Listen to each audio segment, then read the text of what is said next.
السلام علیکم ورحمۃ اللہ وبرکاتہ۔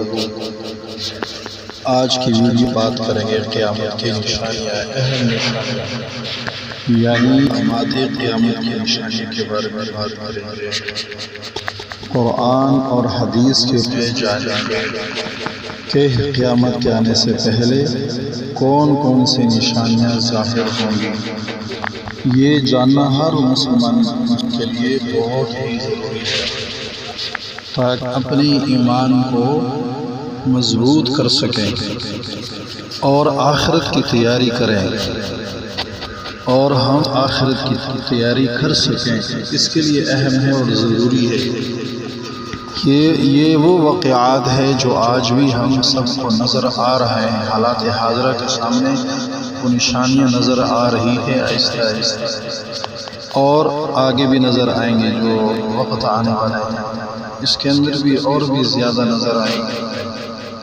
لوگ دین سے ہو جائیں گے، وہ محبت چھوڑ دیں گے دین سے، لوگوں میں فحاشی اور بدعام ہو جائے گی۔ قیامت کی نشانیاں بد اخلاقی عام ہو جائے گی، بد اخلاق ہو جائے گی، بدتمیز ہو جائے گی، بہت زیادہ ہو جائے گی، دھوکہ دہی ہو جائے گا، ہر آدمی ہر بات میں جھوٹ بولتا رہے گا، لوگ کو کم سمجھیں گے اور جہالت بڑھ جائے گی۔ جہالت میں کوئی علم کوئی چیز کے پاس نہیں ہوگی، خود آفاتیں اور جنگیں اور قہر ہو جائے گی، غربت زیادہ ہو جائے گی، غربت اور نقصان ہوگا، ہر جگہ پریشانیاں ہوں گی، حالات ہمارے سامنے ہیں۔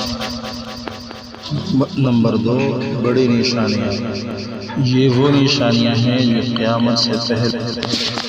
قیامت سے پہلے ظاہر ہوں گی، جیسے سب سے پہلے دجال کا ظہور ہوگا۔ ہر آدمی ایمان والا جو ہوگا وہ پہچان لے گا کہ یہ کون ہے، یہ دجال ہے، یہ کون ہے، لیکن ایمان والا پہچانے گا تو اللہ کے ساتھ جڑے گا، نیک عمل میں جڑے گا، دین کے ساتھ محبت رکھے گا، وہ پہچان لے گا۔ کیسے پہچان لے گا؟ اس کے ماتھے پہ ایک آنکھ ہوگی، دجال کی ایک آنکھ ہوگی، اور اس کے ماتھے پہ کافر لکھا ہوگا۔ دجال یہ ایک چھوٹا ہوگا جو لوگ بہکائے گا، غلط راستے پہ دکھائے گا کہ میں خدا ہوں، میں سب کچھ کر سکتا ہوں، حالانکہ یہ جھوٹا ہوگا، جھوٹ بول رہا ہوگا۔ اللہ عز و جل اس کو تھوڑی سی طاقت دے دیں گے، وہ اشارہ کرے گا، بارش ہو جائے گی، مردے زندہ ہوں گے، لیکن ہوں گے ایک دفعہ، لیکن جو ایمان والا ہوگا، صالح آدمی ہوگا، وہ پہچان لے گا کہ تو جھوٹا ہے، تو دجال ہے۔ اس لیے کہ جو جمعے کی جو سورۃ کہف پڑھے گا، اللہ عز و جل اس کو دجال کے فتنے سے حفاظت کرے گا، ہر یعنی فتنے سے اللہ پاک حفاظت کرے گا۔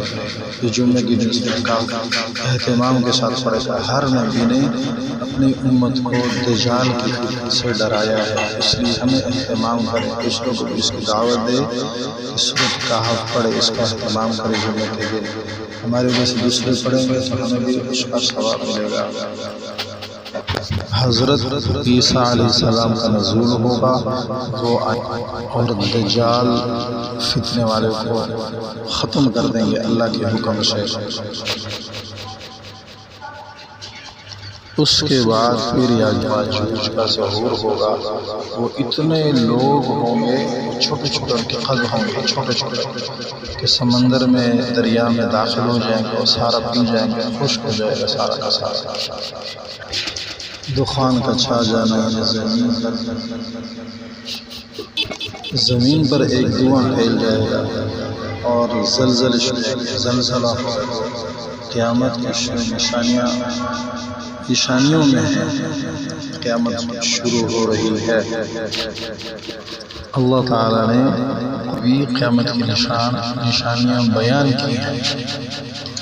سورۃ آیت نمبر 68-39 میں جیسے اللہ نے ارشاد فرمایا ہے، جب سور پھونکا جائے گا تو سب مر جائیں گے اور پھر دوبارہ زندہ کیے جائیں گے، تکلیف صورت پہنچا جائے گا، مر جائیں گے، پھر دوبارہ زندہ کیے جائیں گے۔ حضرت محمد صلی اللہ علیہ وسلم نے احادیث کے اندر جو قیامت بہت ساری نشانیاں، قیامت کی بہت ساری نشانیاں اور علامات بیان کی ہیں، ہم آپ دیکھ بھی سکتے ہیں، جو ہماری زندگی کے طاقت سے میل کھاتی ہے۔ جیسے آج کل حالات نشانیاں ہیں اور حالات ہمارے سامنے ہیں،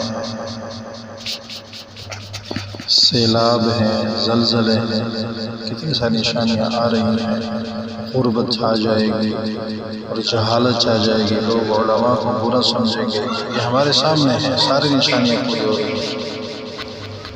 اور ہمیں کیا کرنا چاہیے؟ ڈر کر زندگی گزارنا چاہیے کہ ہم اللہ سے ڈریں، اللہ کے احکامات پر عمل کریں، نماز، روزہ، دیگر عبادات جو ہے اس پر ہم توجہ دیں، حج ہے، روزے ہیں، رمضان کے 30 روزے ہیں، زکوٰۃ ہے، ہم بہت سارے لوگ زکوٰۃ نہیں دیتے، ڈرتے ہیں کہ ہمارے مال میں سے کمی ہوتی ہے، حالانکہ مال میں کمی نہیں ہوتی، اللہ اس کو بڑھاتے ہیں۔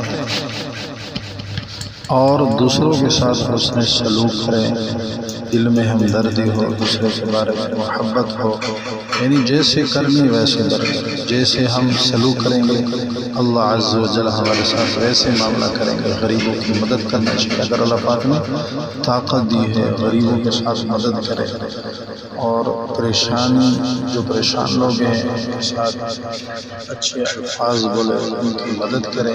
الفاظ بھی بڑی چیز ہے، اگر ہمارے پاس جو ہے مال نہیں ہے، چیز نہیں ہے، ہم ان کے ساتھ صرف کچھ الفاظ بھی اچھے بولیں تو ان کا دل بہت بڑا ہو جائے گا۔ احساس ہونا چاہیے، کہنے کا مقصد یہ ہے کہ احساس، دوسروں کے بارے میں احساس، پڑوسی کے بارے میں احساس، اپنے گھر میں احساس، بھائیوں کے ساتھ احساس، کون پریشان ہے، انسان کے چہرے سے پتہ لگ جاتا ہے کہ اس کو کیا پریشانی ہے، تو اس پریشانی میں شریک ہونا، اس کو حوصلہ دینا، اس کو جو اچھی بات بتانا، یہ اللہ کو بہت پسند ہے۔ اللہ ہمیں بھی آگے بڑھائے، ہم صرف آزما کے دیکھیں، صدقہ دیں، مدد کریں، زکوٰۃ دیں، جھوٹ سے ہم بچیں، دھوکہ دہی سے بچیں۔ کہتے ہیں جو انسان جھوٹ بولتا ہے تو فرشتے اس سے 2 میل دور بھاگ جاتے ہیں۔ اب صلی اللہ علیہ وسلم کی حدیث کا مفہوم ہے کہ مسلمان جھوٹ اور دھوکہ نہیں دے سکتے، یعنی جھوٹ نہیں بول سکتا اور دھوکہ نہیں دے سکتا، کہ مسلمان ہو کہ جھوٹ بولے، جھوٹ کے پاؤں نہیں ہوتے، تو اس سے اعمال بھی ضائع ہوتے ہیں۔ سارے رات عبادت کی، صبح عبادت کی، اور دن میں کاروبار پہ کسی اور جگہ پہ گئے، وہاں جھوٹ بولنا شروع کیا، تو یہ سارے اعمال ضائع ہوتے ہیں۔ اور قرآن پاک کی تعلیمات پر ہم عمل کریں، قرآن نے کیا کہا، کیا کہا، اس پہ عمل کرنا چاہیے۔ ایک تو ہم الفاظ پڑھتے ہیں، ایک یہ کہ ہم ان پر عمل بھی کریں، جو آیت وغیرہ ہم یاد کرتے ہیں، پڑھتے ہیں، علماء سے پوچھیں، نیک لوگوں سے پوچھیں اس کا مطلب کیا ہے، قرآن ہمیں کیا کہتا ہے۔ دعا کریں کہ اللہ پاک سب کے عذاب سے بچائے، قیامت کی پریشانیاں سے بچائے۔ یہ سب نشانیاں ہمیں یہ سبق سکھاتی ہے، یہ بتاتی ہے کہ ہم جو ہے آخرت کی تیاری کریں، آنے والی زندگی کی تیاری کریں۔ القیس من دان نفسہ وعمل لما بعد الموت، عقل مند اور سمجھدار دانا آدمی کون ہے؟ جو آنے والی زندگی ہے اس کے لیے تیاری کری، آخرت کی تیاری کری۔ کیا تیاری کری ہے؟ جتنے بھی احکامات ہیں ہم اس پر عمل کریں، صرف نماز نہیں ہے، یا صرف روزہ نہیں ہے، یا صرف حج زکوٰۃ نہیں، پورے دین پر چلنے کی کوشش کریں۔ یہ ویڈیو، یہ باتیں، اسلامی باتیں اگر اچھی لگے شیئر بھی کر دے، لائک سبسکرائب بھی کر دے، تاکہ اس طرح معلومات دین کے بارے میں آپ کو ملتی رہے۔ السلام علیکم ورحمۃ اللہ وبرکاتہ۔